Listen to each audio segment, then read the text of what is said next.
Okay, so welcome back. Welcome back. Okay, so now let me know you guys how the volume is now. Can you guys hear me? Can y'all hear me now? How's the sound? Because I did a test. Yes, no. Can you guys hear me? Okay, good. Okay, so I think I figured out what the issue is. So, okay, great. Thanks. Okay, so what I think is the issue, people, is I have an iPhone, as most of us probably do. Hey, woke one. And so with that all being said, the iPhone, I had an update, and so it's just been acting crazy since then. Like sometimes it'll disconnect from the mic. So I don't know what's going on with that. I guess I have to talk to Apple. Okay, so hey, Cherokee Descendant Dale, Queen Shay, Flow Records, Tracy, Linda, Anitraya, G. Purry, Sonia, Abiola, Faletti. I love that name. Okay, GA Fit Health, Curly Girl. All right, LeVar, I see you. Kaishan, Nessie X. Let's get into it, Kathy B. Silent D. Howard, Vetta's Daughters. Chop Brooklyn, Emmys Blessed. Okay, Maestro Dan, I see you, Sonia, Aboriginal Woman. Cherokee Descendant Dale. All right, shout out to everyone in the chat and everyone tuned in. So let's get it popping, people. Let's get into it. So I have a PowerPoint presentation. We're going to talk about that. Now, let me just say, before I get started. So we're going to be talking about the chakras, specifically the crown or the third eye chakra, right? The sixth chakra. We're going to be talking about that. And then we'll talk about meditation and the importance of meditation and things like that. So just breaking down, hey, Ray Williams, breaking this down for those who may not know these details. So let me go ahead and share my screen. Likes up, everyone, please like and share. Thank you in advance. If you have any questions, comments, or rude or snide comments, just drop them in the chat. I'll be looking at it momentarily. Okay, here we go.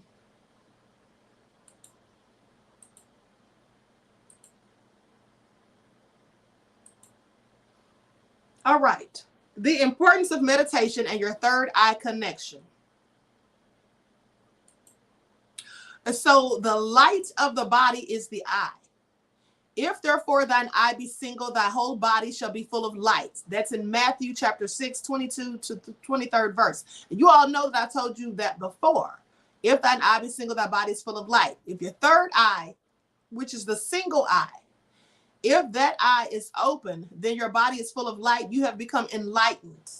Okay? That's why people say a light bulb came on inside my head. I told you all this before. Now, the third eye chakra, known as Ajna chakra, is symbolized by a single eye that sees into your inner world, into your psyche, from where intuition arises.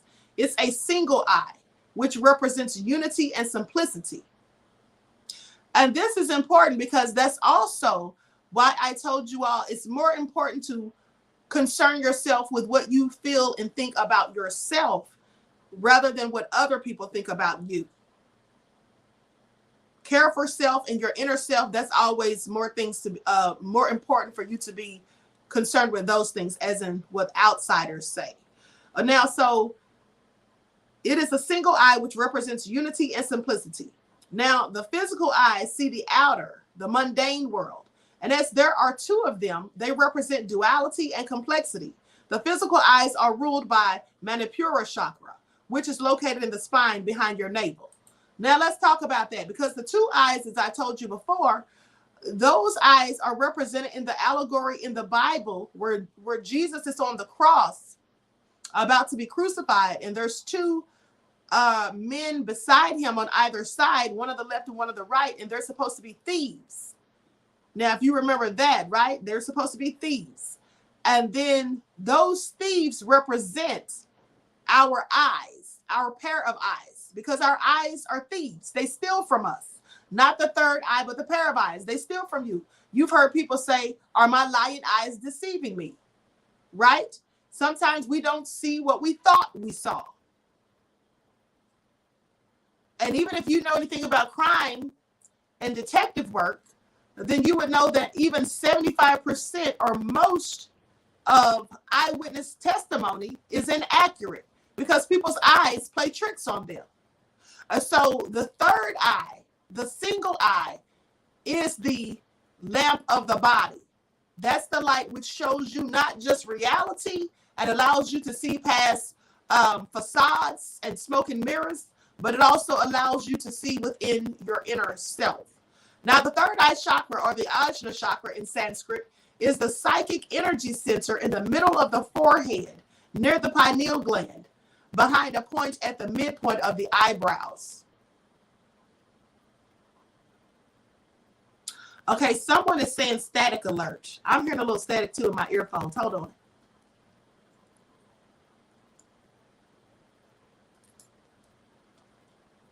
Hold on, beloveds.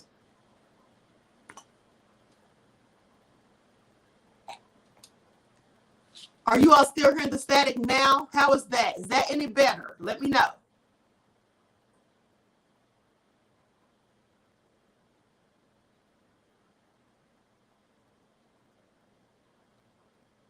Can you all still hear the static, or has it gotten any better? Let me know before I continue, beloveds.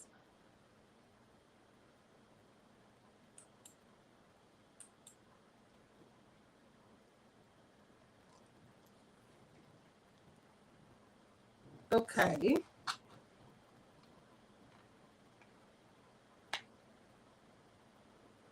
Okay, somebody says a little better. Yes, when you speak, so you still hear static. I don't know what's going on, honey.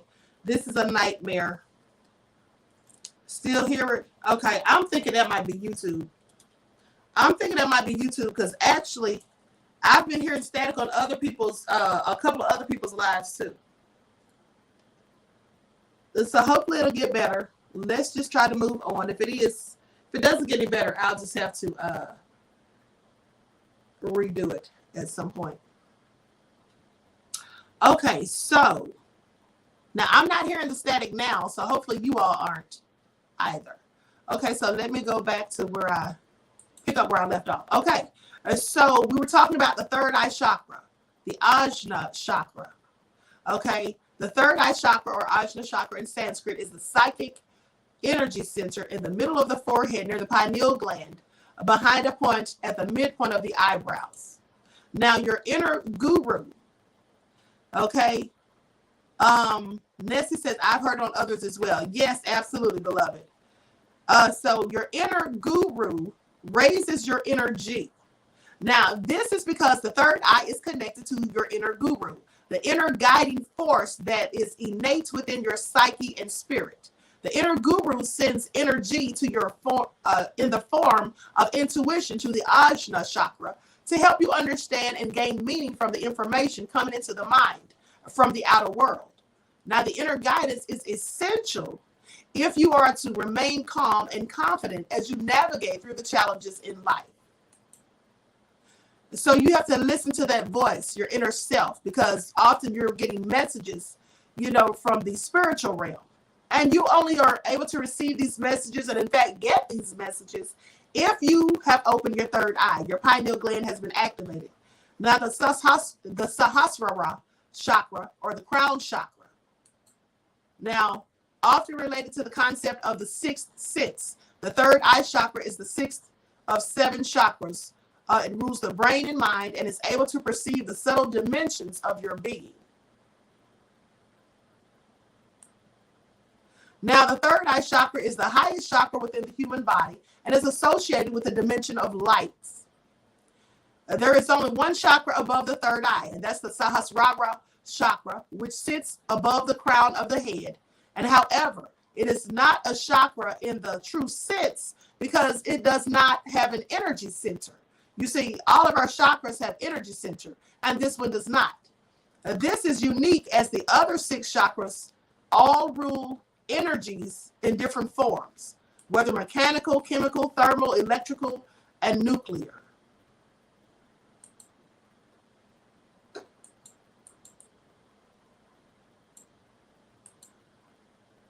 The third eye chakra symbol is a lotus flower with 2 smoky gray or silvery petals. Now, many people describe the color as being indigo or translucent purple.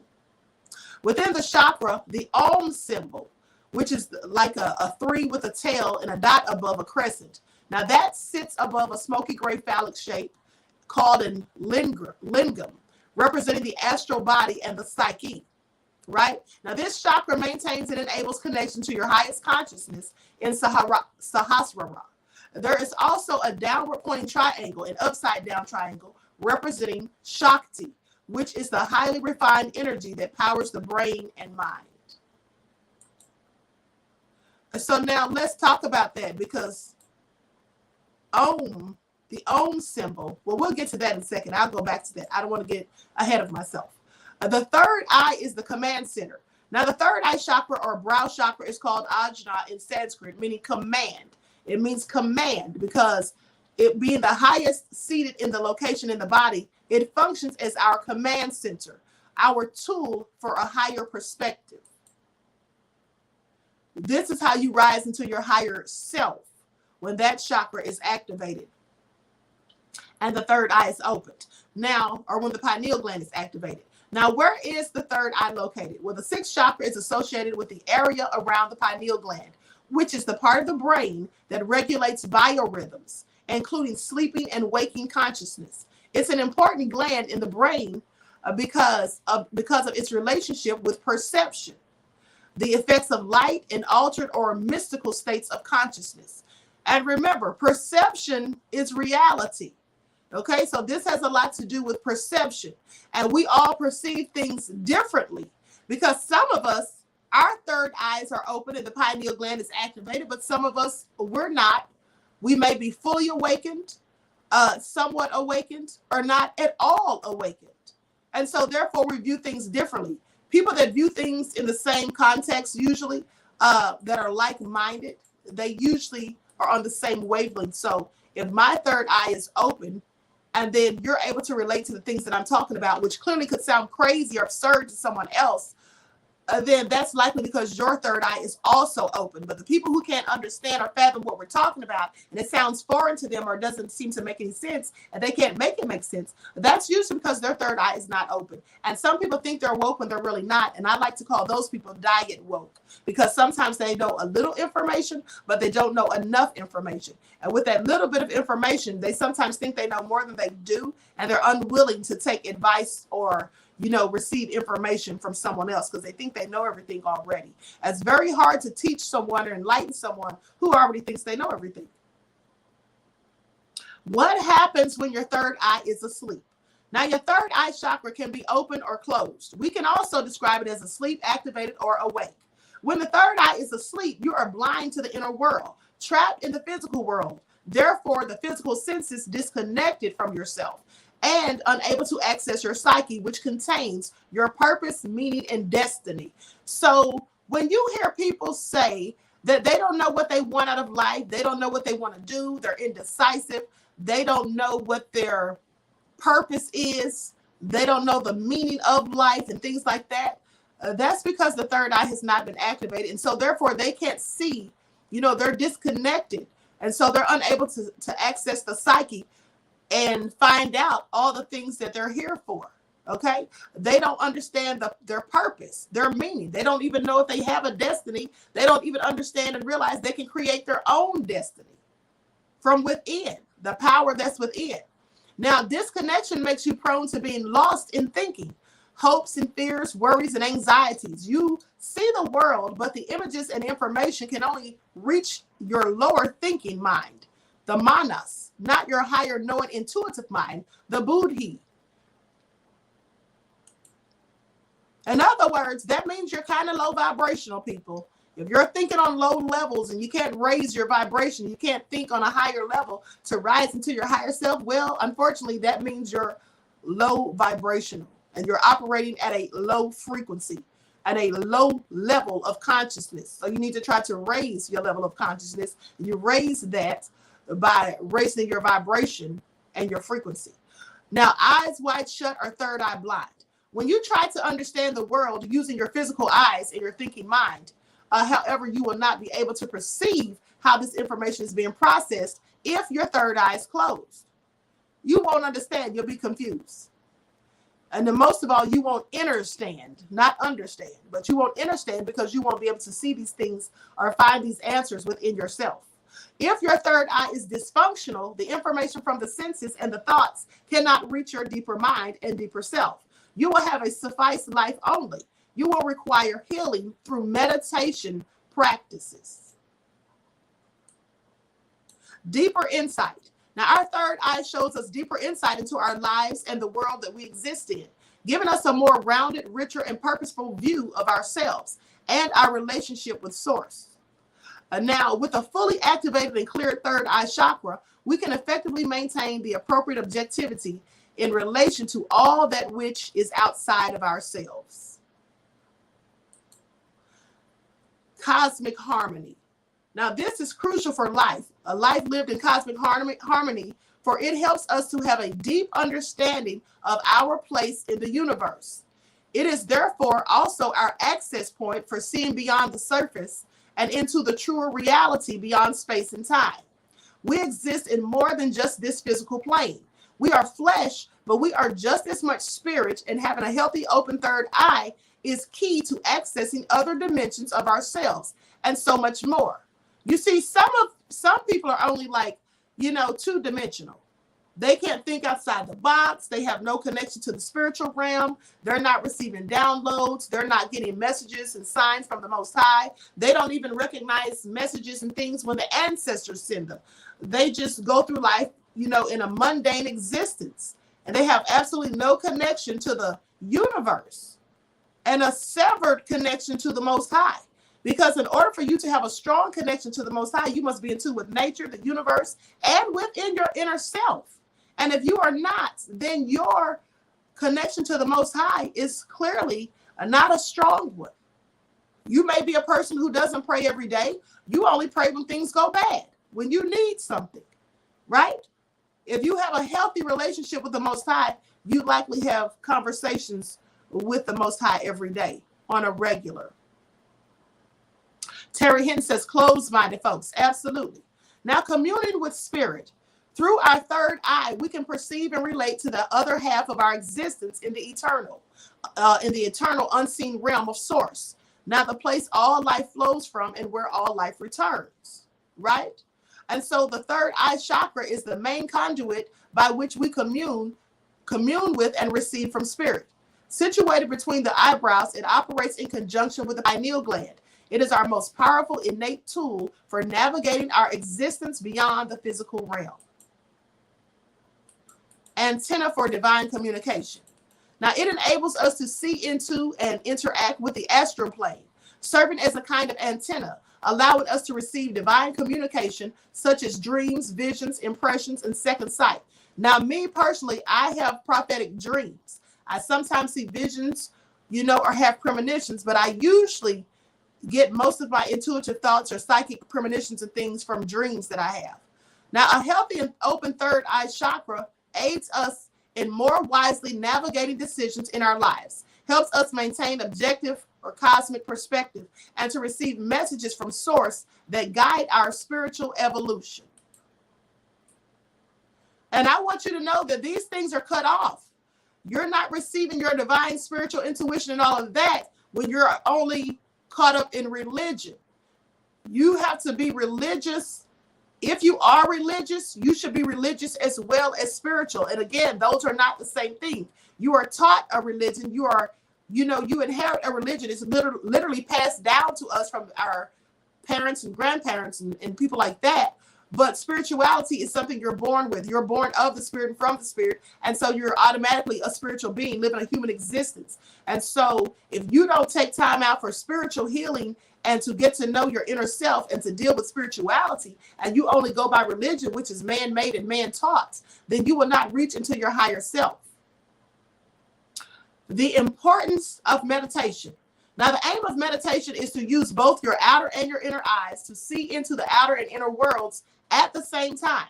Now, when this happens, every time you look at the outer world, your third eye chakra provides you with extraordinary intuition and insight into what is happening. You see the connections and understand the invisible threads that tie this world together. Now, and let me just talk about that for a minute, because that would explain why some of us are skeptical about things that the government tells us or things that we hear on the mainstream media, as opposed to, some of us who just blindly believe everything the government tells us and believe, everything that we see and hear on mainstream news. Don't realize that it's a lot of propaganda. That's why a lot of us are that way, because we just don't have the insight, the wherewithal, or the intuitiveness to see past the smoke and mirrors. And when you do, then you see the connections and the invisible threads that hold everything together. And then you know about nefarious hidden agendas and things that need to be exposed. And you realize these things are not often conspiracy theories as they are often deemed when the truth starts to come out. Om. Om vibrates the sixth chakra. Now, the mantra, the sound vibration associated with the third eye chakra is Om. OM. Chanting the mantra Om vibrates, stimulates, and activates the third or the sixth chakra. It removes negative blocks. Now, if you haven't done that, if you're by yourself or somewhere where you can do that now, why don't you try it? Chant Om. I'm going to let you hear it in a moment. Now, the third eye chakra controls the brain and the nervous system, all the mental functions and the mind. It's also connected to your archetypal dimensions. The archetypes are universal patterns within the psyche. Okay, so now I'm going to stop the share for a minute. Let me remember where I'm at. Okay. And I'm going to share this, a clip of this video so you all can hear the Om mantra and know how it sounds. And if you do it, you'll feel the vibration. Excuse me. And that is a high vibration. It heightens your frequency. It also activates the sixth chakra. Okay, so I'm going to share my screen. Lights up, everyone. Don't forget to like and share. Make sure you like and share. Thank you in advance.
Okay, so I hope you all could hear that.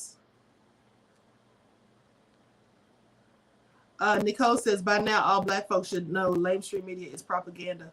Oh, Bummer signed the bill. So, okay. Yep, that he did.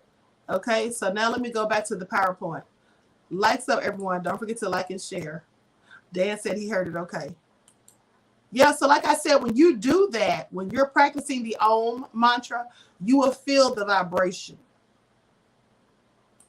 You actually should be able to feel your vibration rise, because I can. Okay. Okay, there we go. Now, so meditation is a healing technique. It is inner work. It is not just sitting around and breathing. There is more to be done, and this is what most people do not know about meditation. This is beyond mindfulness. You see, we meditate often because we want inner peace, but our inner problems do not disappear immediately. You have to do the inner work. Meditation is all about looking within. Meditation is medicine for the spirit and well-being. When you are not feeling well, you go to the doctor. Now, the doctor gives you a prescription to make you feel better and to get well, but you must take the medicine as prescribed. Well, in the same way, meditation must be taken. If you don't take the prescription as ordered, then the solution to a balanced, healthy lifestyle is ignored.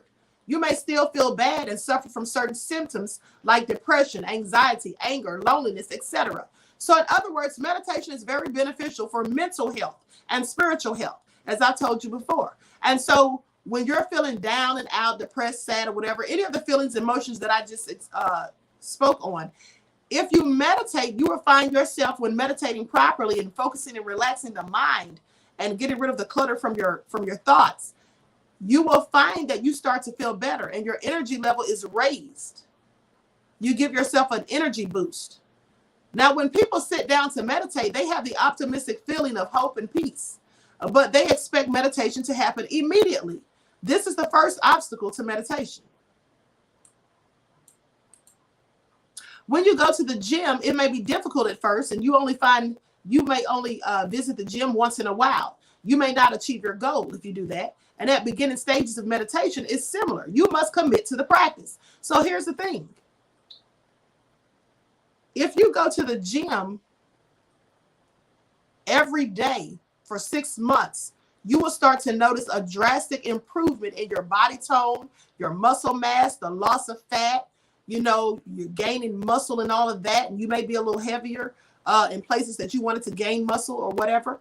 But if you only go to the gym like once a month, 6 times within 6 months, well, you're not going to really see any good results. You're not going to see any results. You're going to look the same because you're not doing the work. You're not putting in enough effort to make a change or to see a change. And so it's the same thing with meditation. If you meditate today and then you don't meditate again until next week or 2 weeks later, that's not being consistent and that's not putting in the work. You're just wasting time, because if you meditate today and then after that you just say forget it and you're not consistent, you're just really sabotaging your own actions, or you're just putting yourself back to square one. So it has to be something you're consistent at, and you discipline yourself to do it, and you do it on a regular, consistent basis to see the improvements. Now begin by sitting for just 15 minutes a day.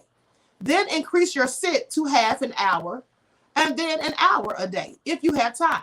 You need to be consistent and persistent. Practicing for just 15 minutes a day will build your mental fitness. It strengthens the mind, just as working out in a gym strengthens the physical body. And let me say this. Sometimes you can meditate with someone else. You know, sometimes I meditate in a group. Okay. I do group meditation. And then sometimes, most times, I meditate by myself. Now, how long I meditate varies, because usually during the day, I may meditate twice for like 15 minutes. And then at nights, I may just lie in bed and meditate for an hour before I go to sleep. And I like to listen to Native American flute music when I do so. I think I told you all that before. So the time that you do it depends on you, but you should be consistent with it. If you only have 10 minutes a day to do it, that's fine. But make sure you're doing it every day. Don't just do it and fall off the bandwagon. That's not going to benefit you any. So peace and tranquility. When you sit with yourself in meditation, eventually you will have to address your pain and your fear or emotions. How long can you turn away? There is no escape. We may have accomplished many of the material successes in life, but for our peace of mind and our peace of happiness, we must first face what is inside. Now, this goes back to what I told you a few days ago. I told you how some people like to just dismiss their problems and worries and just act as though they never happened and as if they don't exist. Well, that's not going to get you anywhere, because something can trigger you one day and all that's going to come rushing back to the forefront of your mind. And then you'll be forced to deal with it. So you don't need to forget traumas and bad experiences and negative things that happened. You need to remember them so those things don't happen again. Or if they do, in fact, happen again, you know how to handle them because you've already gone through it. And you're more mentally stronger at this point. So you don't want to just ignore these things. You want to deal with them head on. In order to become free from emotional pain and struggles, you must first let them surface. When they come out onto the surface, it's easier to heal.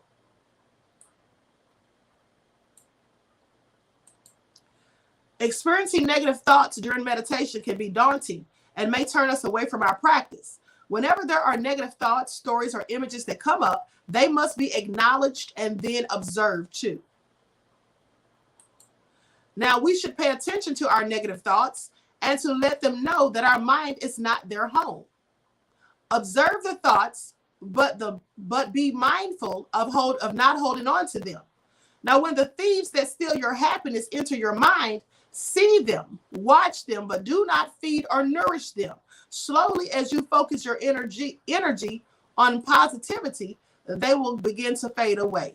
Now, this is all very true because we can't help but to sometimes think negative thoughts. It's not always easy to think positive, but what you do is you don't sit there and fester. You know, some people fester. Let me give you an example. Someone got upset with me. This was months ago. Someone got upset with me about something that I said to them. Now, I was giving them constructive opinion, constructive criticism. I was giving them constructive criticism. Well, they took it as an insult, which most people do, because most people don't like to be critiqued or criticized, even if it's for their own good. But nevertheless, this person was upset. Now, they didn't say anything to me to let me know they were upset. And in fact, I thought everything was fine.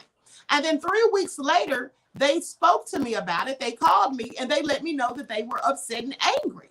And they were quite, hostile with me about it. And I was shocked. And I said, what are you talking about? Because at first I had no recollection. And they said, well, when you told me X, Y, and Z. And I said, wait a minute. That was almost a month ago.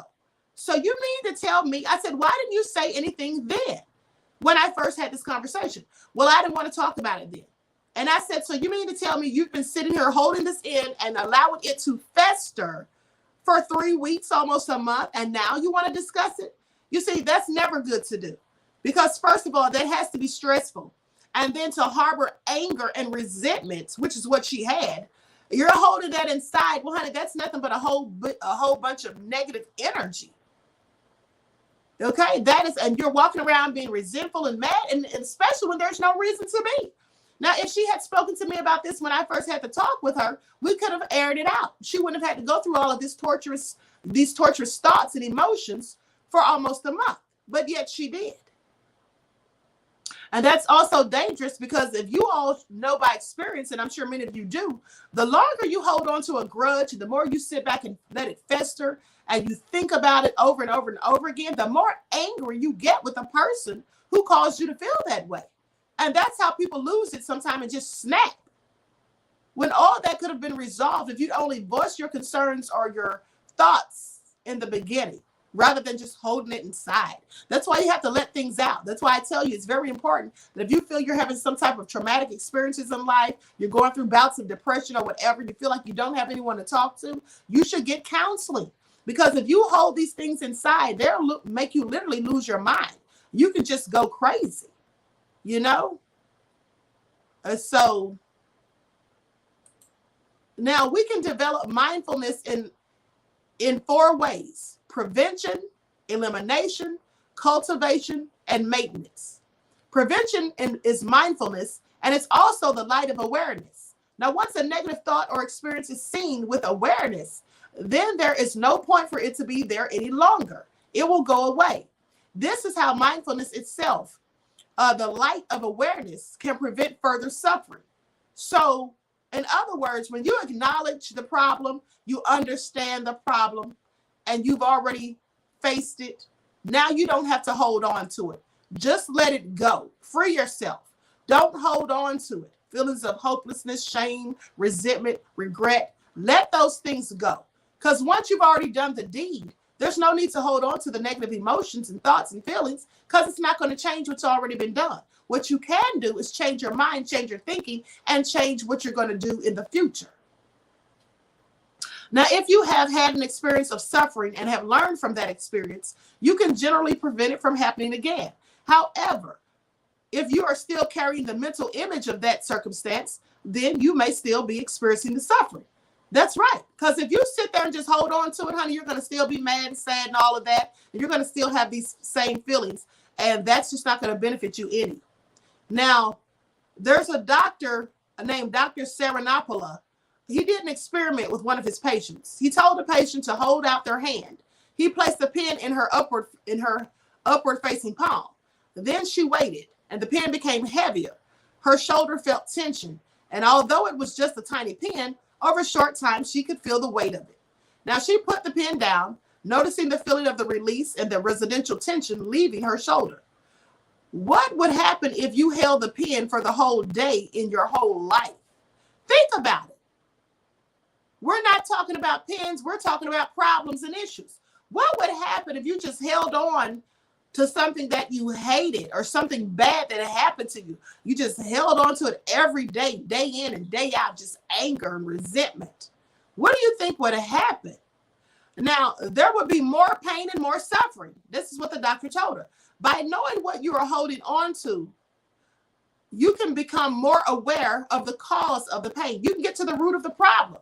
And so down here, I wrote a note to myself because I forget things sometimes when I'm talking. Tell the parable about the king's order. Okay, so let's talk about it. Now, this is a parable which goes along with what I just said. So there was a king, and there was a lot of trouble and discord in the kingdom. So one day he called everyone in the kingdom to his palace. And he said, listen, all of you have been complaining. You're all going on, complaining about your problems and everything. And so what I want every one of you to do is put your problems all in a bag. So everyone looked around at everybody else and they all started putting their problems in a bag. And then he said, now take that bag and go hang it on the fence and then come back. So they all went and hung their problems on a fence and they came back. The king said, now when I count to 3, I want everybody to run to that fence and grab a bag of problems. Do you know that everybody on the count of 3 ran to the fence and tried so desperately to grab their own bag of problems? Why would you want to grab those same problems that you tried to get rid of and that you complain so much about?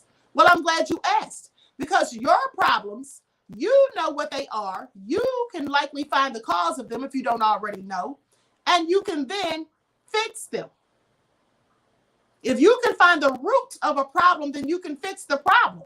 And it's your problem. So who better to fix it than you? But if you have someone else's problems, honey, you don't know what kind of problems they have. First of all, their problems could be 10 times worse than yours. And you have no idea what the root cause of it is, where it even came from, how it even happened. And so therefore you can't fix it. So now you're just stuck with it. So that was the point. The king was basically telling them, y'all are complaining about your problems, but at least they're your problems and you can figure it out how to deal with them. Or do you want someone else's problems?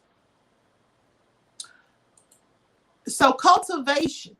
Since unhealthy thoughts and emotions can create those great burdens and pains in our lives, with meditation, we can make an effort to remove the negative thoughts and cultivate healthy, positive thoughts and habits and self-kindness and compassion. Cultivation is about shifting our thinking. So if you are angry, you can intentionally recognize that whatever happened is in the past and think, I know that person is responsible for their actions, and I do not need to wish harm to that person. Instead, I have to learn how to deal with my own anger. May I be free from anger. May I have compassion, and may I be kind to myself and be full of love. That's something you can tell yourself. Because that's more so holding on to positive energy rather than trying to hold on to negativity when you think that way.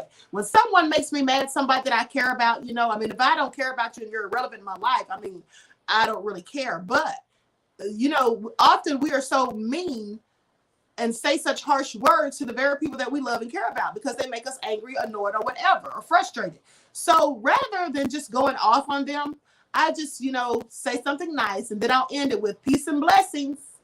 Because what can you say to that? Are they going to curse me out because I told them peace and blessings? They're going to look pretty silly if they do. So I always try to end it on a positive note, even if I am upset, annoyed, or whatever, because I know that feeling is not going to last forever, right? You don't want to say something that you'll regret or make someone feel bad or talk down on someone, and then later you're sorry for it because now you've come to your senses and you're no longer angry. Maintenance. Now, to have a beautiful garden, you must remove the weeds from the garden on a regular basis. That's why you should meditate on a regular basis. Now, once we have cultivated our mental garden, we must water or maintain it continuously. We do this nurturing through the practice of meditation. Let's imagine that we want something, but that something is not happening. Then we get hurt, excited, panicked, stressed. And if we ignore these feelings and do not take steps to overcome our negative experiences, they will only grow deeper. Hard times. Now, meditation helps to cultivate kindness, not kindfulness. Let me change that. Kindness. And there is a way to do it. During difficult times, you first have to really learn to care for yourself. If you do not, who will care for you? Do not abandon yourself or your emotions. You must turn toward yourself and give yourself the love and kindness that is needed for your healing. That's why I talk about positive affirmations, speaking positivity upon yourself, speaking life into yourself. Relaxing, meditating, doing something fun that makes you happy, that makes you feel upbeat, something that energizes you. This is more than just self-care, spiritual healing. This is more than just self-care. You need to be kind to yourself as a part of compassion. The whole purpose of compassion is to feel your pain and to embrace yourself. You need to be very kind to yourself and make some free time instead of staying in your room. Just go for a walk, be outside, see the beautiful day, the trees and the lake. As I told you all before, get in tune with nature. Go out and take your shoes and socks off and ground yourself. Walk through the grass, hug the trees, smell the flowers, listen to the birds sing. All of these things are high vibrational. They make you feel happy. They give you energy. Gaze into the sun. Look at the sky. All of those things, high vibrational. Notice the sky. Feel the sunlight. And you will also see the clouds. Just notice them. Read a positive book that feeds your heart and mind. Practice some yoga, exercise. Prepare nutritious food for yourself. Have healthy conversations with someone. This is your self-kindness. You're being kind to yourself.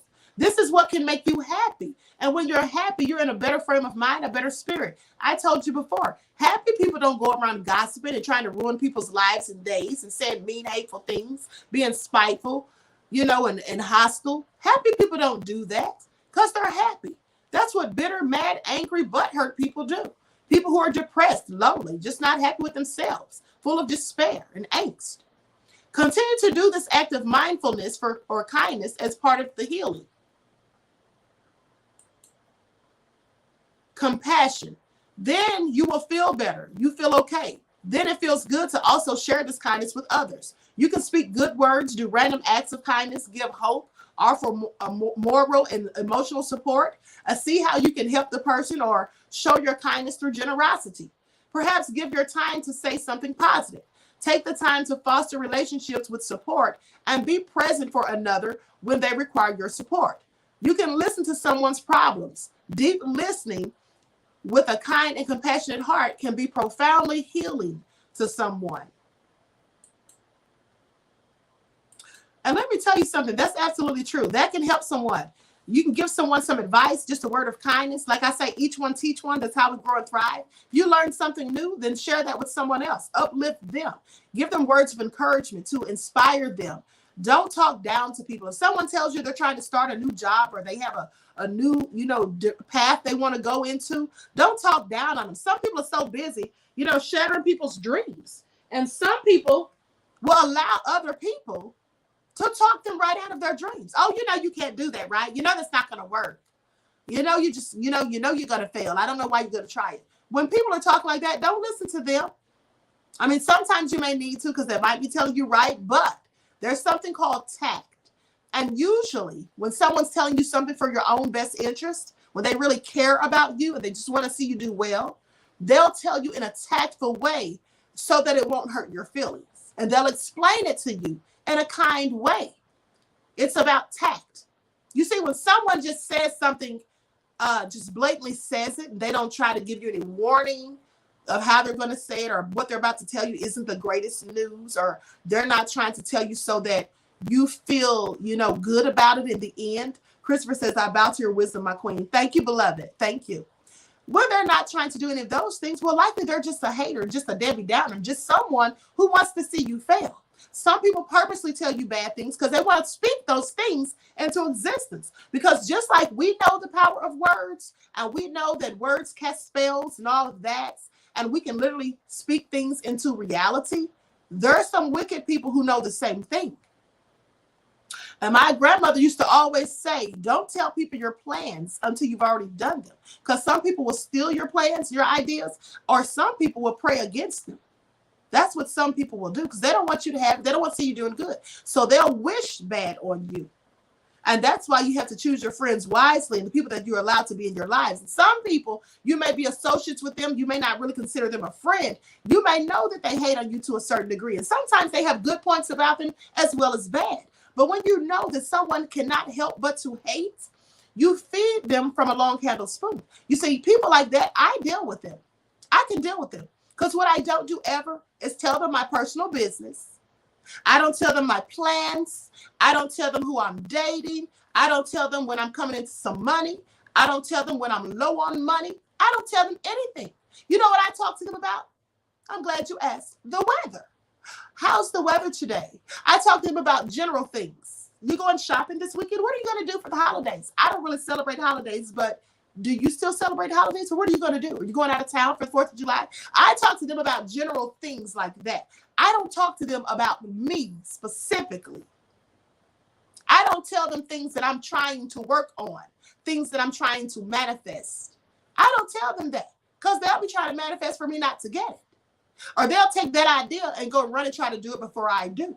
So sometimes we're our own worst enemy when we talk too much. Sometimes we think we can just trust anyone and everyone who smiles in our face or pretends to have a listening ear. Pay attention. Some people are only listening for you to say something that they can turn around later and use against you.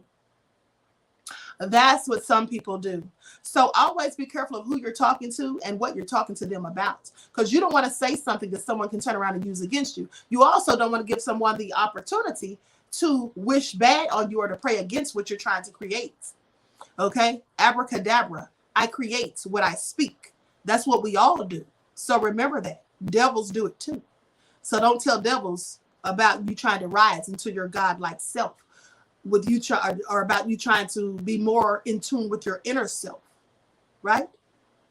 So with that all being said, I hope you all got something from this. I hope the static wasn't so bad. I do apologize. I'm going to try to figure this all out. It is truly annoying. But Stacy said, right, I keep my mouth shut. I let them see what I am doing after I accomplish it. Absolutely. The Rebel says, I love this channel, Queen. Go longer, though. You can keep me for another hour. Thank you, beloved. Okay, Abiola says, thank you for this, Queen. It's my birthday month, 6/29. I'm a Cancer. I love the lotus flower. I'm here, Queen. I hear you, Queen. Well, happy birthday to you in advance, beloved, in case I don't see you on the 29th. But also, thank you for your kind words. Also, listen, I'm glad you all like this channel because I like this channel too. I'm going to be going on here more often. Actually, I'm going to say this. I have been doing a lot of work. I have some other things that I'm working on. And so I have been preoccupied and I have not been on my spiritual channel like I should, my true crime channel, my paranormal channel. I have got to make a schedule for myself so I can go on those channels because I love every one of those channels. That's why I created them. And so, and I have some things already lined up that I want to talk to you all about on those channels: True Crime, The Root of All Evil, and the Paranormal Channel. But so with that all being said, Asha says, awesome broadcast. Thank you, Queen. Thank you, beloved. Tracy says, I love you, Queen. And I love you right black. Terry Hinn says, thank you, Queen. I love this. Well, I'm glad you all did. The Rebel says, this channel is great and it's helping fill the gap of spirituality content right now. Thank you, beloved. So listen, we're going to be on here tomorrow, and tomorrow it's going to be an interesting conversation. No PowerPoint's going to be used, but we're going to talk about soul ties. We're going to talk about tomorrow. We're going to talk about soul ties. Okay.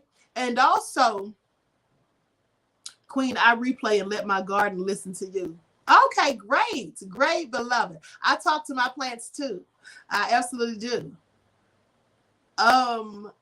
Queen Shay said, through the static, still received our wonderful teaching. Thanks. Well, thank you, beloved. Thank you. Okay, so listen. Jay Gray said, thank you, Queen. Great topic. Well, thank you, beloved. So listen, I hope you all are in tomorrow because, like I said, we're going to be talking about soul ties, spiritual bonds, and things like that, karma, and all those things, generational curses. We're going to talk about all of those things tomorrow, okay? And I'll likely post that tonight. So post the link tonight. So anyway, I hope you all enjoyed this. And so Dan said he's going to start talking to his plants more. Absolutely. Let me just tell you all something. For those of you who missed the video I did where I showed that experiment that the Japanese doctor did, where he took like a jar of water and put rice in the bottom. He took 2 jars actually of water, or was it 3? But nevertheless, he put rice and water in like 3 jars, I think it was. And so to 1 jar, he would speak positive words into it every day for like maybe a month. And the other jar, he would speak negative words into it every day for a month. And the other jar, he just ignored it. So by the end of the time of the experiments, like a month or so later, the jar where he spoke positively into the water, well, that jar was clear, right? And then in the next jar, the water had turned black. It was just all dark. And you can look this up. I forget the name of the experiment, but the water turned black. And then the water that was ignored, it just had like a cloudy color. So with that all being said, energy, words and thoughts are energy, electromagnetic energy. And when you speak to anything that is living, plants included, whether you're speaking positively or negatively, you're putting the energy out there. Positive energy is the lights. Negative energy is dark. And also, in closing, when you speak to your children, you know, sometimes children get on our nerves. They annoy us. We have to fuss at them. They've done bad things. They didn't make the grades they should have made and all this stuff. When you are speaking to your children, be careful of how you speak to them, because sometimes people plant seeds of doubt and shame and anger in their children by the things you say. Pretend your child is that jar of water and rice. Are you speaking positively into them and filling them with light? Or are you speaking negatively into them and filling them with darkness? And then we wonder why children turn out to be mass shooters. Pay attention. Every one of those mass shooters, school shooters, do you think that their parents or anyone in their lives was speaking words of encouragement, motivation, inspiration, love, happiness, joy, peace, uplifting their souls and spirits? Do you think anyone was doing that? I can assure you they were not. They were full of darkness because they've only heard of ridicule. They've only seen anger and things like that. You notice that a lot of these so-called mass shooters, they'll come out and say later it's found out that they were bullied. And so they were angry because people said and did mean things to them. And their parents didn't show them any attention many of the times. Sometimes they're just wicked from birth. Some people are born psychopaths. Some people become sociopaths. But whatever the reason, these people are full of dark energy, not lightness, not light energy, not positive energy. Because people with positive energy don't do those sorts of things. And let me say this too before I go. So I'm a poet. I've always been a poet since I was 6 years old. I love poetry. You know, that's why I love to rap and write music and all that stuff. But one thing that I know, one thing that I learned early on as a poet, that the poetry that I write has a lot to do with how I feel and think on the inside. A lot to do with how I feel and think on the inside about life experiences, different things that I've gone through, different emotions I felt, different relationships and things like that. And that goes for most poets. So a few years ago, it was back in 2006. If you all remember the Virginia Tech shooting where the guy killed 33 people, I believe it was, there was a professor who worked there. She's one of my favorite poets. Her name is Nikki Giovanni. Dr. Nikki Giovanni is a poet, and she had warned people at the school, at the college. She told the administrators, this kid needs help. He needs psychiatric evaluation. And they said, well, how do you know this, Miss Giovanni? And she said, because of the poetry that he writes in my class. It's all very dark. And they just laughed it off and like, that doesn't prove anything. But you know why Dr. Giovanni knew that? Because she's a poet herself. And so reading these writings that he was turning in with all this darkness, talking about blood and gore, she knew this is what's on his mind. Because when you write about poetry, like I said, the average person who writes poetry writes about things that they're thinking, experiencing, feeling, things that they, spend their time focusing on, things that have happened to them in life, or things they want to do. So if you're talking about bloodbaths and blood and gore and all this crazy stuff, how do you want to kill somebody? Likely. If you're talking about death and despair and gloom and darkness and leaving the world, you want to commit suicide. So you have to pay attention to these things, right? So all I'm saying is you can sometimes tell what type of mindset a person has just from listening to them talk. All right. I'm so serious. At least I can, because I'm very intuitive.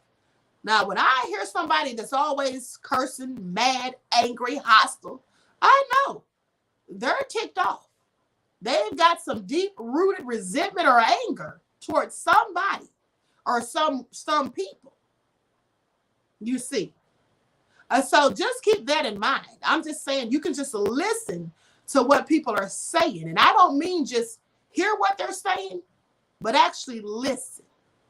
Pay attention. And sometimes you can read between those lines. And if you pay attention close enough, you might save yourself a whole lot of trouble.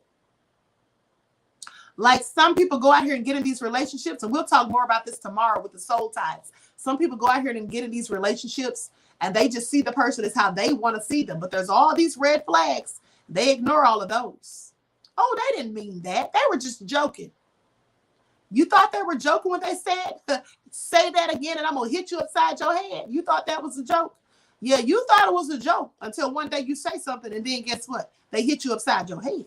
They already told you they had a violent streak. You just didn't pay attention because you didn't want to hear it or believe it. Sometimes we fool ourselves. Sometimes these eyes, they lie. Sometimes these eyes lie. Oh, I didn't think that's what I really saw. I don't think that's what I really saw. We make excuses. I don't really think that was him, or I don't really think that was her. No, they wouldn't do that. That's not what I saw. That is what you saw. Stop lying to yourself. When your third eye is open, there's no room for lies because the third eye only sees the truth. Pay attention. And that is why they want you walking around here in a fog, in a daze, without activating the pineal gland. That's why they put all this fluoride stuff in the food and water, because fluoride is detrimental to the pineal gland because it calcifies it. And so does pork for all you pork eaters, okay? And in fact, most meat, just to be honest. So walking around here with calcified pineal glands is all on purpose. Remember how they used to tell us that they needed to put fluoride in the water and they put it in your toothpaste and all that stuff? And when you go to the dentist, they'll argue you down. Oh, no, you need a fluoride treatment. They tell me that every time I go. I'm like, lady, you're not putting fluoride on my teeth. You're not going to do that. But it's going to help you. I don't care what it's going to help. I don't want fluoride on my teeth. Now, mind you, I don't sit there and explain to her why, because she'd probably think I'm crazy because her third eye is not open. And if it were, she wouldn't keep trying to pressure me to get that fluoride on my teeth. She might offer it, but if I said no and was adamant with the no, then maybe something would click and say, okay, she clearly knows that this is not good. But her third eye is not open because she keeps doing it every time I go, lady, I'm never going to use it, so please stop. Stop wasting your time and mine. That's all I'm saying. Please stop. Enough. Okay? That's all I'm saying. So anyway, just keep those things in mind. With that all being said, I wish you all love, peace, and prosperity. I hope you enjoy the rest of this beautiful day. And remember, you can't change anything in your circumstances or your situation until you learn to change your mind. And you can't be truly happy and at peace with yourself until you rise above all the negativity. Rise into your higher self and be the person that you are destined to be, because every one of us is here, not by accident. Every one of us is here because we have a divine purpose. And if you don't know what that divine purpose is, just keep looking and opening doors. And eventually you'll open your third eye, right? Remember, like I told you the other day, everything you want in life, it's there for you to get it. It's just right outside your comfort zone. So that all being said, I wish you all love, peace, and prosperity. And I hope to see you all in the next chat tomorrow when we talk about soul ties. Peace.